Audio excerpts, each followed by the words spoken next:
It's Wednesday, which means that some people call it hump day. I don't know, but I know that right now I'm curious that when I'm not loving on you, when I'm not the one that's showing love to my black peoples, I'm curious as to who else is loving on you. I want there to be some problems.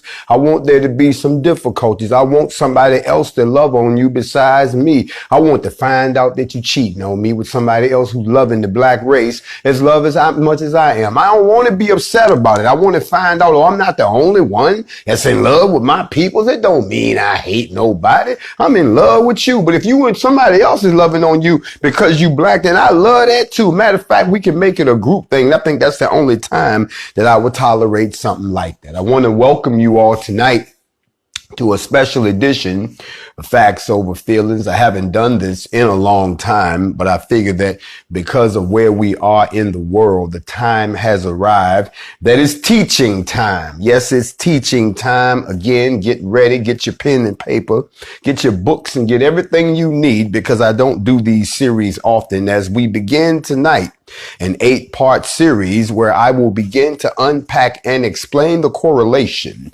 between the principal text that I always allude to, which is the first book of Enoch, where the Yahudah was named restored, and how that translates out into a book that you should have in order to continue through this particular course.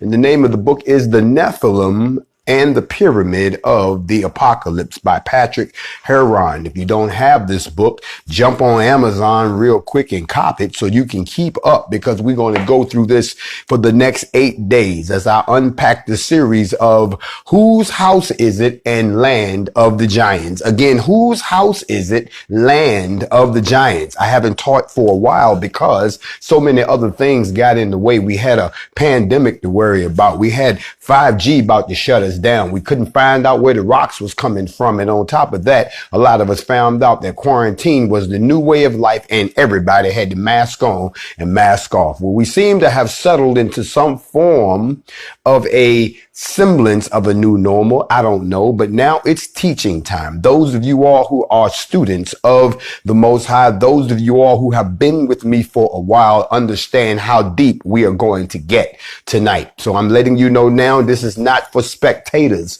This is not for those who want to be debaters. This is not for those who think this is group participation. As a matter of fact, shortly I will turn off the comments, and the only thing you will be able to do is be a student and sit at the feet, and maybe you will learn something.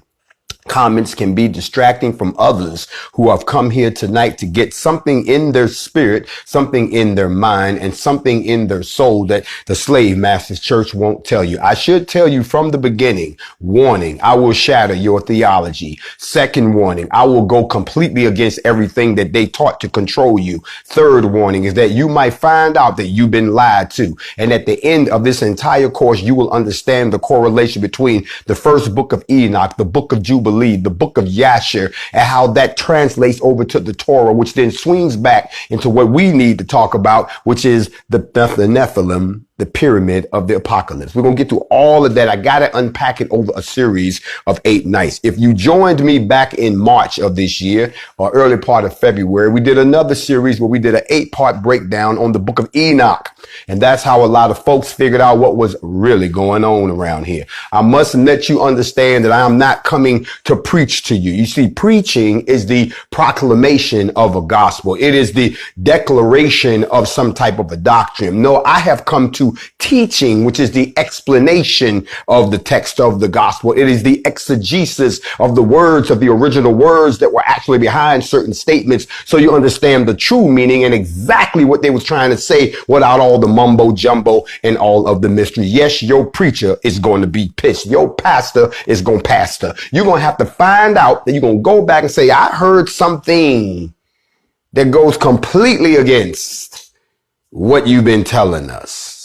Can you explain this to me? So I give you fair warning. If you are a master at being a member of the Slave Masters Church, you might want to click off right now, because this will not be the tea for you. The last time we took this walk, people had their theology shattered on what it means to actually pray when you found out you're supposed to pray internally with the Spirit and keep your mouth closed, contrary to what they teach you in the Slave Masters Church. When we broke down to you the relationship between what you call the cross and the origin of the Ankh and the true interpretation of the Hebrew literature that says that he wasn't hung on a cross. That was a form of Roman execution. No, it says he was hung on a tree. That meant, in other words, they lynched him. It's been going on for a long time. Broke your theology. You was nearer thee to the cross. Really? The cross was nothing more than a symbol of execution. They got you worshiping the electric chair. Meanwhile, over here, the Hebrew scripture says originally that he was hung from a tree, but they can't tell that to y'all, because then you might figure out this lynching thing ain't nothing new. They've been doing it for a long time. We just getting warmed up. I'm still in my intro. I ain't tell nobody to get up.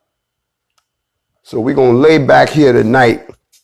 We're going to begin this 8-part series as we begin to break down the correlation between the principal book that we'll be using, which of course is Patrick Heron's The Nephilim and the Pyramid of the Apocalypse. I also warn you that if you are a member of any what I call a twisted cult or an alternate doctrine, you too run the risk of getting your feelings hurt, where you're going to have to go back and talk on the corner to the same people been talking to you, saying, you only told me a piece of the story. You didn't tell me the whole story. Why are you doing to me what they have already done to us? I thought we was trying to get free. I thought you was trying to liberate my mind and position my soul, not my body, my soul, for a place that when the time came for me to have to atone for the things that everybody else said, you know, they can't judge me for, that I was going to be all right. And you mean to tell me this is a case of the blind halfway leading the blind? No. If you're going to teach me everything. Don't teach me just enough for me to get by. Don't teach me just enough for me to stand around and look stupid when other learned people are looking at me like, he's still believing that craziness right there. Don't leave me out there like that. Can I talk to y'all for a minute? I know it's not that many of y'all. It's Wednesday night. Y'all got better things to do, like dig around and mess here on planet Earth that is not going to do nothing to better your life or to further your soul. Y'all don't got time for all. Y'all got more important stuff, like to go out and listen to people who don't understand that when they say, when the morals of a people decline, the people soon follow suit. And some of y'all morals them fell so far off. Some of y'all values are falling so far off that some of the stuff that y'all sitting around finding so interesting has got to be some of the lowest of the lowest vibration stuff I've ever seen in my life. Yet you think you busy. Really? What are you doing that's furthering your mind, that's developing your soul and helping you to pass out of this class? Well, that's the kind of stuff we're going to get into tonight. So I have to start. And if you've read the book, that's great. If you haven't, well, you need to go cop a copy, because we're going to breeze right through it. But before I can dig into the book, I have to unpack something first. And this is giving you fair warning. Now, we're going to touch on a lot of different books as I break this down for you, because the job for me is to make it simple for you to understand without all the mumbo jumbo. We don't do mumbo jumbo over here. So our principal text, as I've said before, so you can keep up, remember, you need a copy of the Nephilim and the Pyramid and the Apocalypse. You're also going to need the first book of Enoch with Yahweh's name restored. You are also going to need, and I know this is a lot on you, but just to show you just how the truth permeates through all scriptures, I will be breaking out the ancient Egyptian books of the golden text, but also I'm going to simultaneously exegete this message across 4 different versions of the Bible, so we don't lose the translation in the lie. I will be coming out of the NIV, the NLT, the NKJV, and the Message, just to illustrate for you Slave Master Church folks that it's in your book too. Meanwhile, those of us of the Kemetic nation will be digging into what we would like to call the northern Kemetic region of North Africa and those ancient books, because they talk about this too, but we got to go way back to the origin, just to get the story started. You see, the whole trick to the Nephilim and the Pyramid of the Apocalypse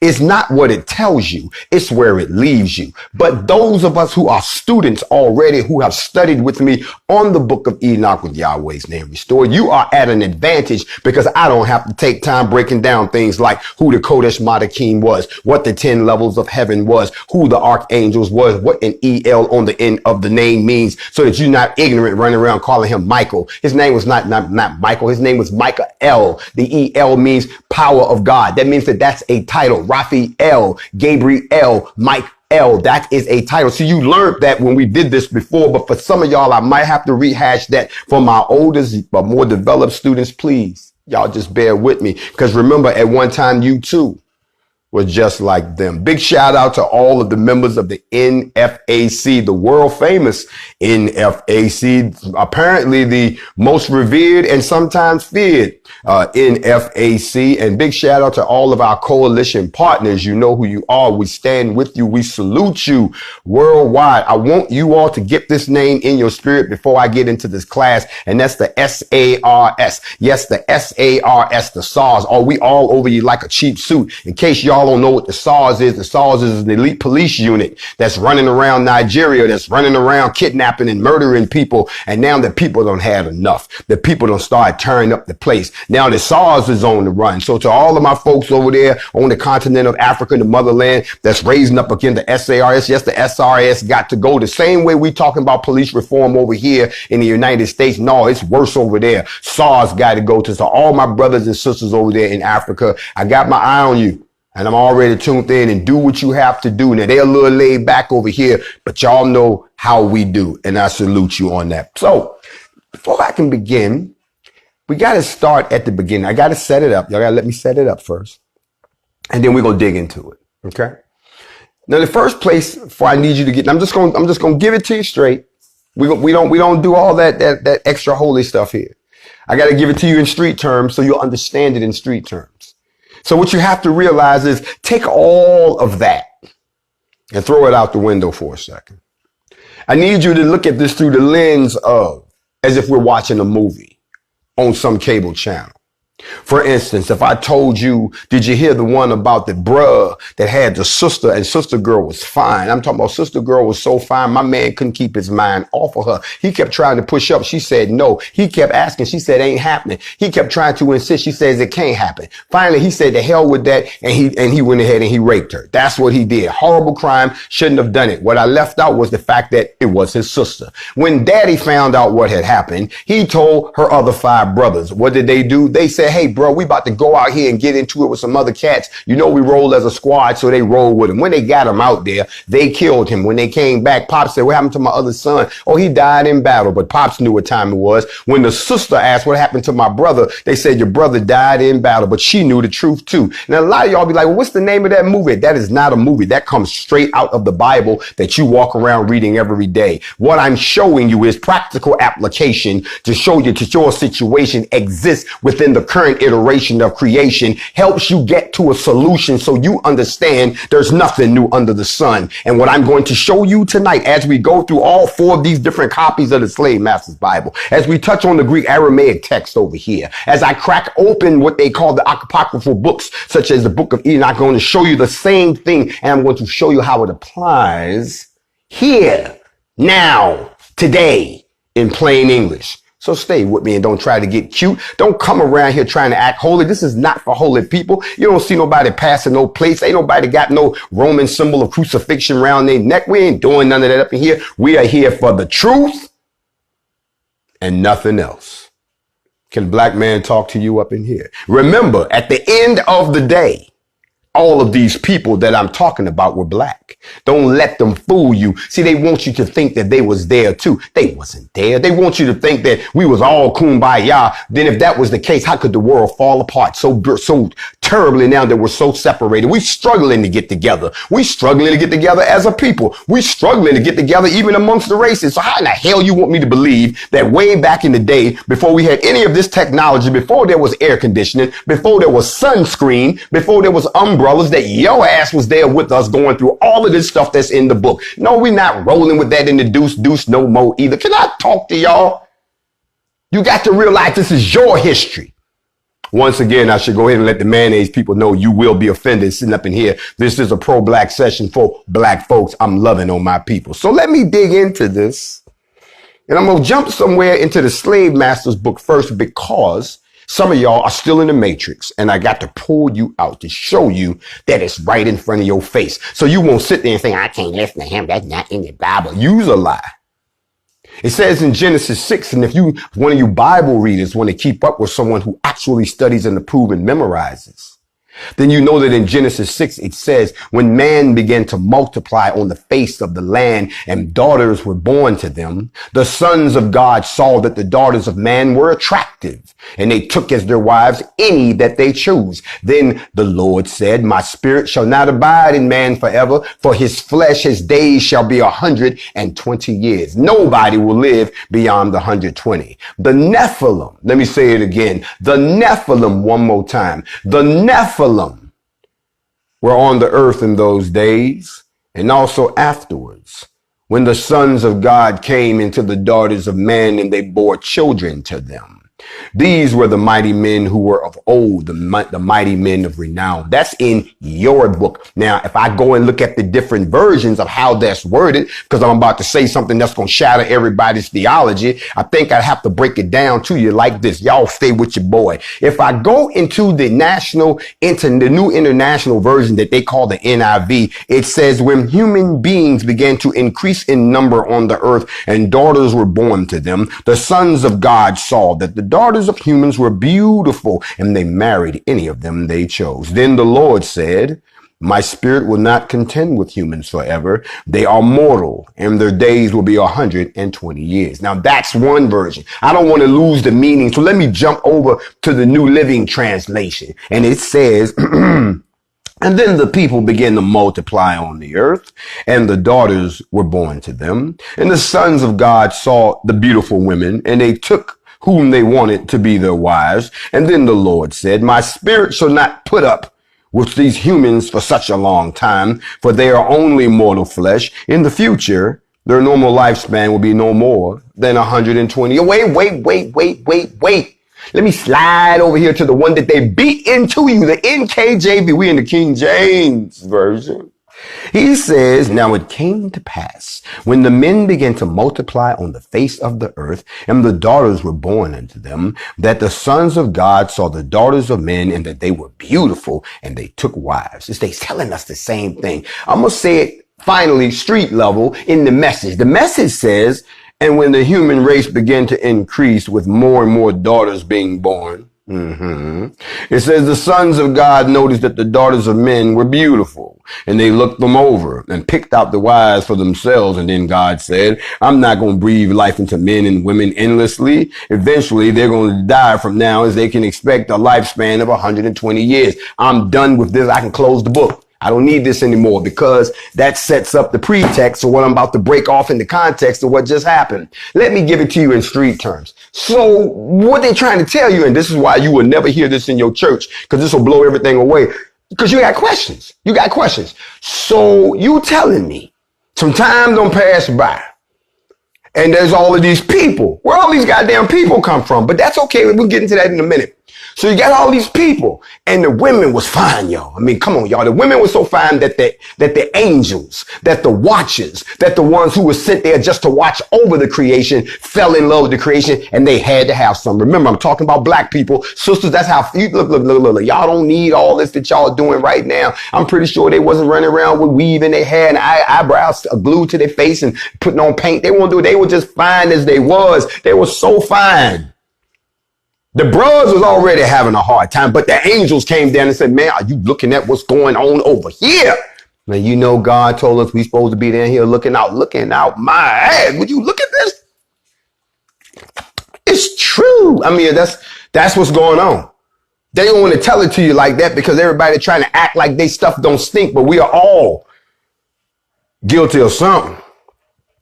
But this is what's going on. They saying that they saw that they was beautiful. And they went and they married them. Now I got to stop right there. See, this is the problem with what y'all call your religion. This is the fallacy and the disgusting insult of what you call church. That's why people fall out, because you insulting our intelligence. Okay, look, hold on. Let me tell you what's so crazy. I told y'all a long time ago That the 66 books that they pack together, that they give to you, that they call the Biblios, which is Latin for book. You put holy in front of it, it becomes the holy book, the Holy Bible. That's what they call it, right? It's Latin. The bottom line is they give you this simplified, compressed, abbreviated, abridged version of major events without breaking it open into the 122 chapters that it is, because they don't want you to learn the truth about who you really are, who we really are, and most importantly, who they really are. You keep wondering where people came from. Y'all keep wondering why they can't find no culture. Y'all wonder why they're so destructive. Y'all wonder why they kill you on sight with no regard for the soul that inhabits you. You wonder why, but you don't sit around and truly wonder why, where everyone came from, because you take for granted that everybody who's here has always been here in their current configuration. Nothing could be further from the truth. It goes on further here to tell you what they said in Genesis 6. They compressed that into one paragraph. I find that to be so insulting. Where are my students of the Most High? See, you took a whole book out of the scriptures and replaced it with this simplified paragraph. Oh, can I go over here to the book of Enoch, first book of Enoch with Yahweh's name restored. Now, I'm somewhere in Enoch 9, Hanok 9, Hebrew, if you want to call it that. It tells a completely different story. It unpacks it in a different way. Oh, the Nephilim wasn't just hanging around. They didn't just pull up like the NFAC and hang out with you for a little bit. Oh, no, no, no, no, no. Anyone who is a student of the first book of Enoch with Yahweh's name restored understands who the watchers were, understand who the fallen was, understand the origins of spirits and demons, understands all of that. We don't have to go and fall out and roll around on the floor. We don't do all of that. We study the facts over here. It says in Hanok Enoch 9.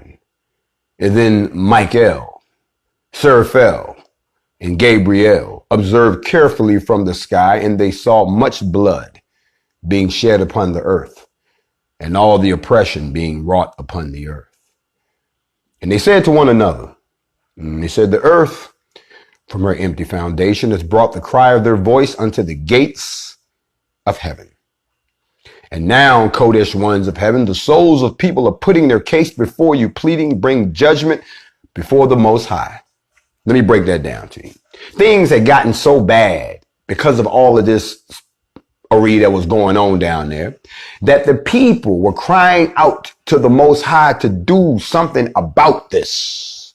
But then you notice that they said Michael, Seraphel, and Gabriel. They heard it. Well, see, you can't understand why it was important that they heard it unless you understand who they was. So now I got to pull back from the book of Enoch and put it back over there. And I got to teach a little bit about what we're talking about here. First of all, let's talk about the book of Enoch, because most of y'all don't even know what this is. You cannot understand the relationship between the Nephilim, the pyramid of the apocalypse, the fallen, if you don't understand this particular book. And I will warn you, if you go out and you try to find the book of Enoch, you're going to find everything except it. You're going to find other people's interpretations. You're going to find people's commentaries. But to try to actually find the first book of Enoch with Yahuwah's name restored, you're not going to find it. It's only available in a PDF download that you have to download it and print it out yourself, which is the best thing to do, because when they turn the electricity off, all this stuff that you're reading goes away. Don't you want to have a hard copy right there, so that, because knowledge is power. First of all, let me talk to you a little bit about the book of Enoch. Now, remember, it's not something that was made up. The book of Enoch is mentioned and quoted in both the New and the Old Testament. If you don't know who Enoch was the grandfather of Noah. Y'all know Noah with the so-called ark. We done talked about that already. The book of Enoch was removed from the Bible by the Council of Laodicea. Now, back when the book disappeared from the world for 1400 years. For 1,400 years, nobody had heard of this book. Nobody was reading it. They done pulled it out. They done took a piece of our history and threw it away because it contradicted the lie that they was going to sell to you. I told you I didn't come to make you feel good. I came to bring you the truth. And for some of y'all, that is the hardest thing for you to hear. The fact that they had to take a piece out of the book because they knew what they was going to put in the book would have contradicted what was originally in the book. See, right now, a lot of y'all walking around, oh, I can't believe he said that. I'm sitting here, I'm waiting on Jesus to come back. And child, we just gonna stay right here and we gonna follow. I rebuke him. I know a lot of y'all going through that right now. I don't blame you, because it warns you that in the last days, there will be those who will come along and try to sway you with a false doctrine. There will be those who will come along who are unlearned of the word and try to make you believe certain things and have you look in certain ways only because they know they can't do nothing to save themselves. They can't do nothing to save you either. Think about it. That's the sin and the doom of the unchosen. And we all claim to be the chosen. I think it's somewhere, I can't remember, y'all help me out in the scriptures. It says, though you already know this, I want to remind you that the Lord at one time delivered his people out of Egypt, but later destroyed those who did not believe, and the angels who did not keep their positions of authority, but abandoned their proper dwelling. These he's kept in darkness, bound with everlasting chains for judgment on the great day. Can I teach in here for 2 seconds? Did you notice he said the angels who did not keep their position? So let's break down angels. First of all, y'all stop with this bullshit notion that angels is people flying around with harps and shit, wearing drawers with a goddamn Roman sheet throwed on. That's bullshit. Shatter that tonight. Cross that out your notes. The word angel means messenger. You are a messenger. Messenger for who? Messenger for the Most High. Okay, now it makes sense. Well, who would be these messengers? Well, according to everything that we could research throughout the scriptures and everything we could research through history, they appeared to look like people. They talk like people. They even had sex organs like people, but they were spiritual beings. You are part spiritual, part flesh. That's why you always jacked up all the time, because the spiritual part of you wants to do the right thing and reconnect with the Most High. But the flesh part of you, the animal portion of you, the flesh portion of you, keep you all jacked up and shit. Matter of fact, a lot of y'all don't realize that leaving your physical behind releases the true form of your soul for what it is at that particular state where you are. So when people sitting around saying, well, damn, it must not be that bad because ain't nobody came back. No, once you shed your physical, there is no coming back. People who talk about, I had a near-death life experience. You weren't dead all the way. Because once the cord is severed, once that you have been pulled into Sheol, there's nothing that will allow you to come back. And that's what the Most High has already written. In spite of the arrogance of man to think otherwise, you might have swirled around the edge of the toilet bowl, but you never went down, because those who go down don't come back, because it is written that they will sit there in Sheol until the time of judgment. Nobody has a near Sheol experience. Sheol is set. And you sit there until that time. I see we got 444 folks in the room. There's the 444. Now, the craziest part about this, and a lot of y'all don't know this, or at least you act like you don't know it, is that you should really be disturbed that that book was taken out, because we can't talk about the Nephilim if you take away the book of Enoch. You take away the book of Enoch, then we can't understand where the Nephilim came from. Them being mentioned in the slave master's Bible in one paragraph doesn't help us out at all. It also doesn't explain another lie that they've told you, is when they keep telling you this lie that, well, we're under the curse because, they sinned in the garden, but they don't tell you the whole story. They're giving you the babyfied version. They're giving you the they're giving you the G version. This movie has not been rated version. They're not giving you the XXX with the X over it, only open after 12 p.m. Do not play on the air. Parental guidance, suggestion, all that. They ain't doing that. Because they don't think you can handle that. Because then you would have to understand and accept the fact that there have been others that have walked this earth, and everybody didn't look like us, but we knew about them. We coexisted. Matter of fact, when you hear about David and Goliath, you hear him fighting the giant. But that's just a fairy tale. Really? It's a fairy tale. Okay. Anyway, so the book of Enoch originally came from Ethiopia, Africa, black folks. So it was no wonder that white folks didn't have a problem carving out a piece of the most important text that came directly from those that witnessed these events. Enoch was chosen by the supreme commander to be his scribe. Oh, I just messed somebody up. The supreme commander. You see, let me break something down for y'all that they don't tell you. You ever wonder what the angels did? Did anybody ever talk to you about what the angels had a job? The angels wasn't just hanging around.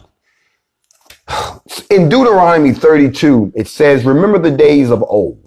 Consider the years of many generations and ask your father. He will show you your elders, and they will tell you when the Most High gave to the nations their inheritance. When he divided mankind, he fixed the borders of the peoples according to the numbers of the sons of God. There that name is again, sons of God. Now, how can there be sons of God if you've been brainwashed into believing that Yeshua is the son of God? See, now I'm all jacked up because you're talking about these sons of God. Matter of fact, it says in the original text that when God created earth, that the sons of God were rejoicing. So who is the sons of God? Then you got some people who play on your intelligence and they'll say something like, well, what they're talking about is all of the people who would come. Don't fall for that. I don't understand what's going on bullshit. The truth of the matter is, as I've explained to you before, the same way you set up any type of structure, you serve a creator of order. You serve a creator of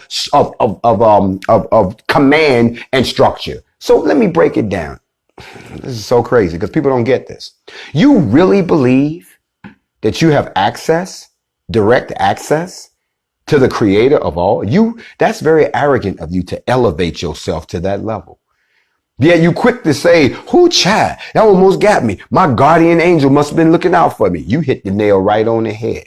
Because every soul that is assigned to earth has what's called a watcher that is watching over your soul, not over your physical, but your soul. And unless you are purposed to do something while you are here, they are only to watch over your soul. But these watchers, who are they? They are the Kodash Madakim, who would be foot soldiers. Those foot soldiers report to higher ranking Kodash Madakim, who are the lieutenants and just like the sergeants like we have inside of a militia. And then they report up to the Joint Chiefs. Well, you know the Joint Chiefs. That's the four horsemen. That's going to be Michael, Raphael, Gabriel, and all the ELs. And then those are the ones who have access to the creator. Now, when they go to see the creator, y'all already know. See, we got to put it in terms of brothers and sisters. He kicked back, he maxing, he relaxing, he getting praised on, he getting rubbed on. He is the ultimate creator. He ain't got time for the stupid stuff. He got enough people handling the business out there that he can sit back and appreciate everything that he birthed into existence simply by thought. So he ain't got time. Well, you know, God was talking to me. No, God was not talking to you. God was talking to a Kodesh Madakim general who talked to a Kodesh Madakim lieutenant who talked to the Kodesh Madakim that's assigned over you. And he's talking to you on behalf of. Now, if you're hearing your guardian angel, I hate to use the word angel because y'all can't get away from the wings and the halo, which is some bullshit. If you actually stop listening to what they teach you in the slave master house and do some inspection on yourself, you will find out that every time they mention these certain individuals, they look like people. But that's kind of hard for some people to consider. But this is what's written here in the books. Don't get mad at me. We Factz Ova Feelingz up in here. Now, that would make Yahweh the supreme commander. The supreme commander chose Enoch to be his reporter, to be his scribe, to write down some things for us. He said that what you're writing down is for a future generation, not for these folks right here. What you're going to write down is for, he said it. He knew that things was going to get bad all over again. He said, when times get like this again, make sure you write this down for them. And then he said, let me go ahead and pick a handful of people out that I can throw into the future to tell y'all about it, because you're just as stubborn as you were then. And then you wonder how we get from the Nephilim to the pyramid of the apocalypse. Somebody gonna put this together before I get done. Tonight, we just going through the first introduction. I'm still in the intro. Please, I hope I don't offend you enough that you don't want to come back, because we got 7 more classes to go through. Oh, we gonna unpack some stuff up in here. But right now, we have to justify and examine who the Nephilim was, where they came from, and why they're relevant in this story. As a matter of fact, the funniest part about this, and I wasn't going to do this, but I have to, the Nephilim is really not the problem. That's not the issue. The Nephilim are the results of the problem. We need to take a step back and go look in the book of Enoch and see how the Nephilim came into it, because that's the story. Oh Lord, let me break it down to you. First of all, the book of Enoch should have never been taken out of any type of informational scripture so that you can understand what's really going on. You've been lied to, and I'm gonna show you what I mean by that right there. Where I told you Enoch was chosen by Yahweh to be his scribe. Matter of fact, he doesn't die. They say he was taken up into the sky, never came back. There was an order of command all the way up to Yahweh. You had the Kodesh, the great ones, you had that chain of command. The book of Enoch predicts that Yahweh will come from his home to earth one day. That's in the book. The book of Enoch predicts that Yahweh will appear over Mount Sinai. The book of Enoch predicts that God will destroy everyone and everything on earth. This ain't the book of Revelations. This ain't nothing to do with this. This is a whole nother book that existed 930 years before Jesus Christ or Yeshua or anybody you want to think of came on the scene. This was the book. And who had the book? You did, black people. The book of Enoch predicts that Yahweh will not protect the elect, but he will give you peace. Listen to that. The book of Enoch predicts that Yahweh will bring 10 million Kodesh Madakim to earth to execute judgment. Okay, so let's go ahead. Let me compress this for you so you understand what really happened. Okay. You had some soldiers who were put in charge with overseeing earth operations. That's what their job was. See, Yah had already built out how he wanted things to go. He created us. He created the most beautiful thing he could give us was the woman. That was for us. Flesh begets flesh and reproduce. He said, be fruitful and multiply. And then to make sure nobody couldn't attack them while this whole thing was coming together, he put watchmen around it. The same way I'm trying to tell y'all that in order for us to build our own black nation, before we can buy the land and start carving up where everything gonna be, we have to be able to protect it. How are you gonna build a house when your enemies can come through and steal the wood, take out the nails, and burn the joint down? That's why you got to build up your military first. So Yah put the watchers over his creation, which was the earth and everything in it. It was his special project. You understand what I'm saying? This was his doing. He was proud of this. And he put his boys down there and say, look, y'all make sure don't nobody come down here and bother with them. This is going to be a monument to me. This is what we doing, family. Everybody like, all right, sir. Okay. You know, it was an important job because he came down himself to oversee it.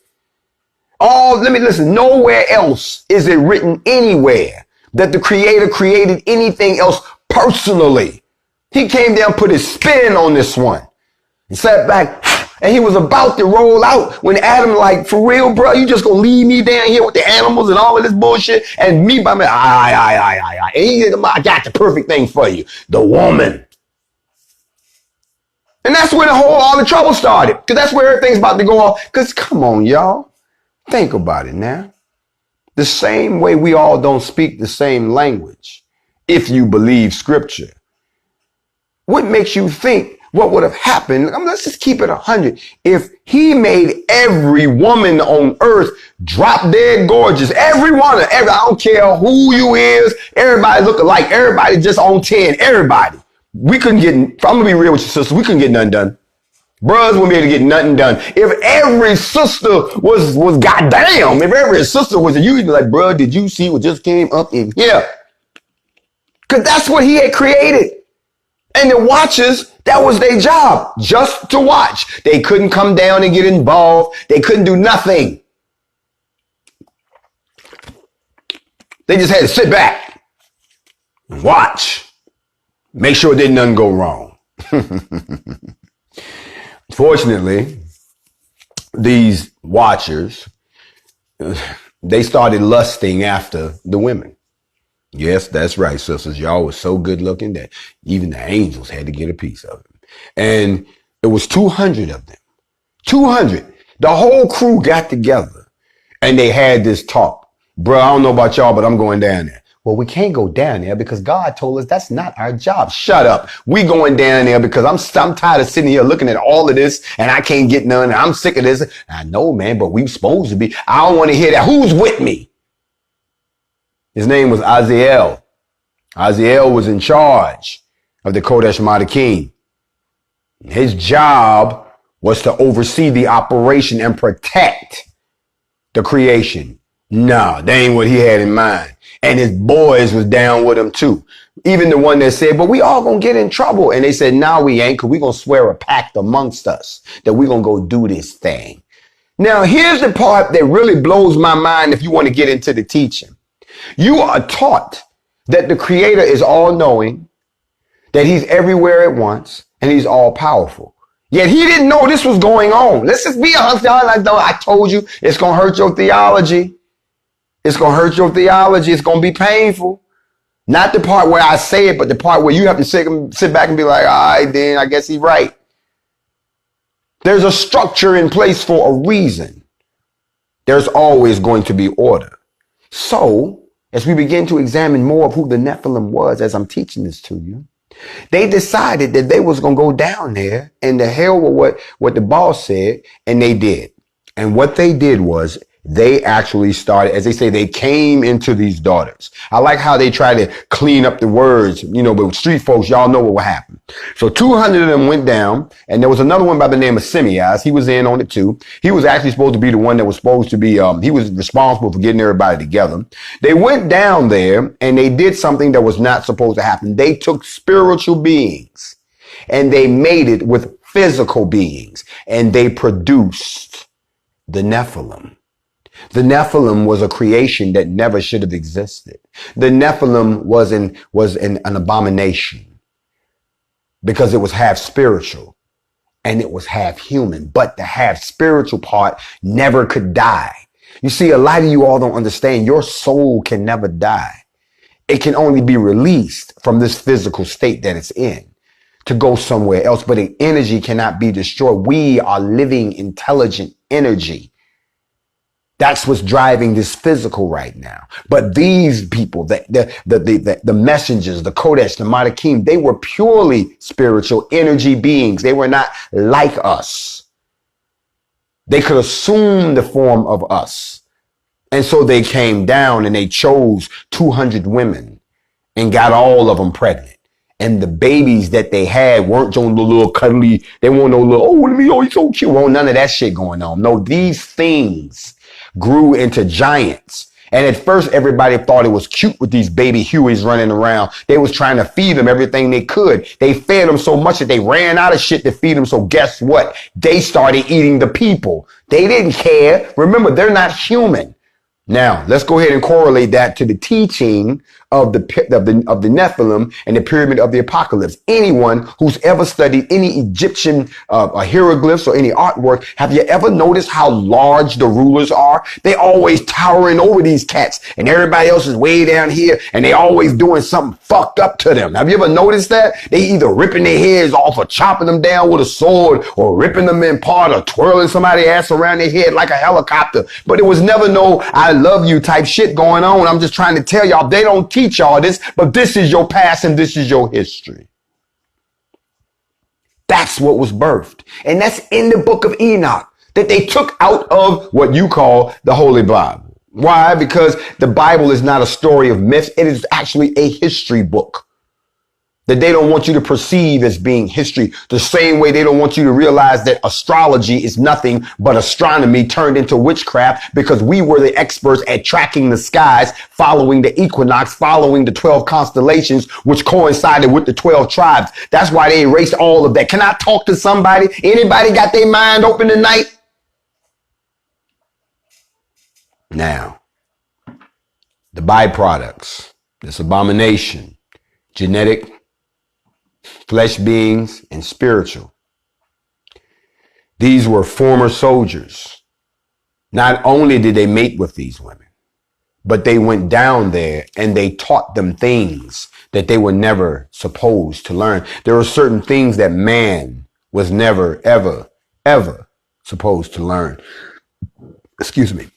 I will tell you this, though. When I tell you the names of who did what, you're going to find out how much of this stuff you're still doing today. Things that man was never, ever supposed to know how to do.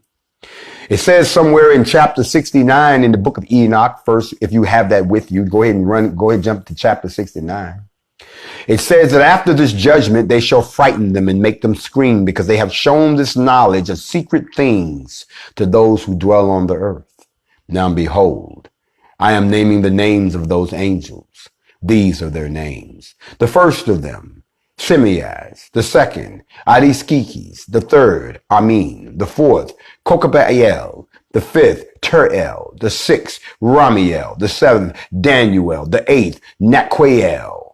The ninth, Barequel. The 10th, my favorite, Aziel. And the 11th, Adamos. The 12th, Betrayal. The 13th, Basiel. I told you El is a rank. It is not part of a name. The 14th was Haniel. The 15th was Turiel. The 16th was Sipwestiel. The 17th, Uterel. The 18th was Tumiel. The 19th was Terel. And the 20th was Rumiel. And the 21st was Aziel.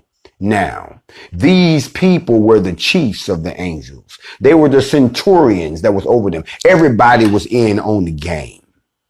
But look at what they taught you. The name of the first one, who was Jaquan, he's the one, he misled all the children of the angels and brought them down upon the earth and perverted them by the daughters of the people. He was the pimp. That was his job. He was pimping. He went and got the women. He said, I need you, and you. And then he brought his boys down. And then the second one was named Asbiel. He's the one who gave the children of the Kodesh angels an evil counsel and misled them so that they would defile their bodies by the daughters of the people. In other words, he was the pedophile pimp. He was the one that went and got the children. Don't y'all see all this happening again today? I told you these spirits did not leave us. They simply have taken on another manifestation and they're operating right in your face. And the sad part is a lot of y'all sitting there cheerleading them on without realizing they leading y'all ass straight back to the same place that we was before. People don't understand why. Damn, I'm going to jump off my teaching and let me break it down. You don't understand the whole scheme. The whole scheme is this. My man fell out with his boss up in heaven. He cast him down to the earth. He can never leave here. So to pay him back, he's trying to destroy that the Messiah will never be born through the bloodline of the lineage that will make things right between the creation that is us and the creator. He's trying to sabotage that. And it's never going to stop. And the best way to do it was to infiltrate our bloodline, corrupt our bloodline, and kill as many of us as he can. That's the scheme of this whole place. Then we get back here to the teaching. Because we already got the pimp of the women, and we got the pimp of the children. The third one was named Godarel. This one, he showed the children of the people all the blows of death. He showed you how to beat somebody to death. He's also the one, listen to this, who misled Eve.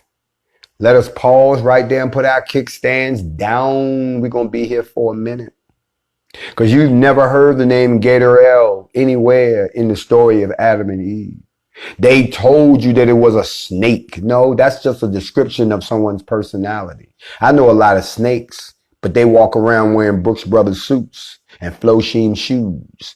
So don't believe in literal. Remember, everything is figurative. But Godarel was the one who misled Eve. But he's also the one who showed the children of the people how to kill people and how to make instruments of death. He's the one that taught us how to make a shield and the breastplate. And he's the one that taught us about the swords of warfare and all the other instruments of death to the children of the people. That came from Godarel. But you don't never hear that story. Here's why. Because it's incriminating when you stop and think that Yah created man as his first project. Then he created woman as his mate so they could be fruitful and multiply. And Godarel went down there. Remember, he's an angel. He's a messenger. He's a Kodesh Madakim. He can assume any form he wants. He's beautiful to her. He seduced her. He got her pregnant. And that's why Cain killed Abel. Cain wasn't his brother. Cain was his half brother because Eve had a side piece. Adam didn't know shit because he was doing what he was supposed to be doing, working in a goddamn garden. Then on top of that, like a lot of people do, when Adam found out about the situation, she lied on him. Remember, y'all know how it go. Mama's baby, daddy, maybe. That's older than you know. That's why Cain killed Abel, because hers came out of the Nephilim spirit. He was a Nephilim. That's why God had to cast him out.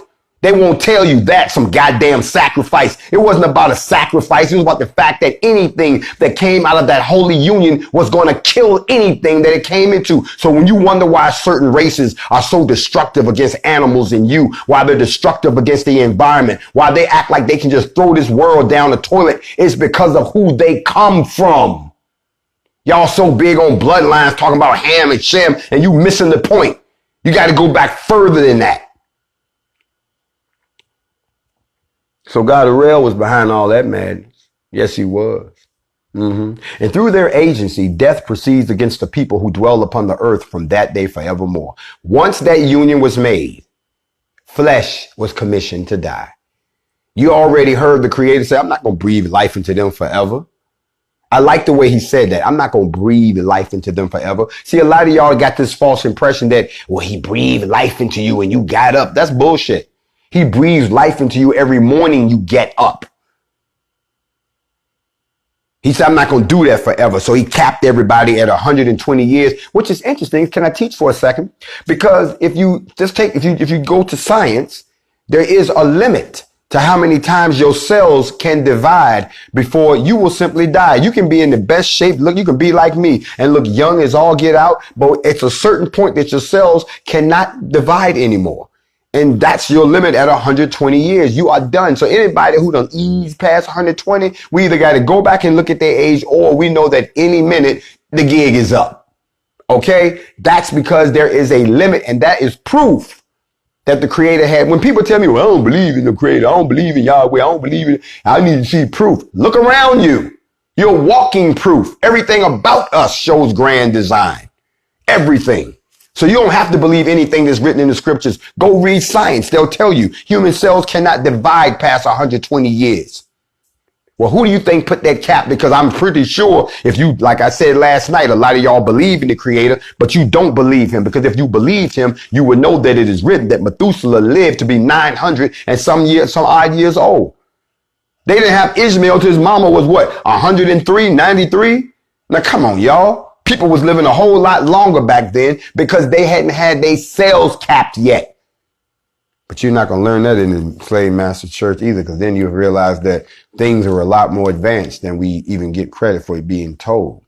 But God Arel was a beast. He was behind all of that. The fourth was named Penemy. And this one demonstrated to the children of the people the bitter and the sweet, and revealed them all the secrets of wisdom. He taught you about flavor. He taught you about how to season your food. He taught you about how you could take flesh and make it taste like something you're not supposed to be eating. That's why a lot of y'all can't get on the vegan tip right now, because you've been brainwashed for burnt flesh since you came into this world, which you were never designed to consume DNA. You're not supposed to be consuming the DNA of another creature, especially decaying DNA. Just because you put it in the pan, put some fire on it, and cauterize this doesn't change the fact that you're eating dead DNA. You keep putting that shit in your body, you are what you eat. Then y'all wonder why they haven't come up with a cure for cancer yet. Then y'all wonder why they haven't come out with a cure for anything, because they know that the cause of most of that shit is what you're putting in your mouth.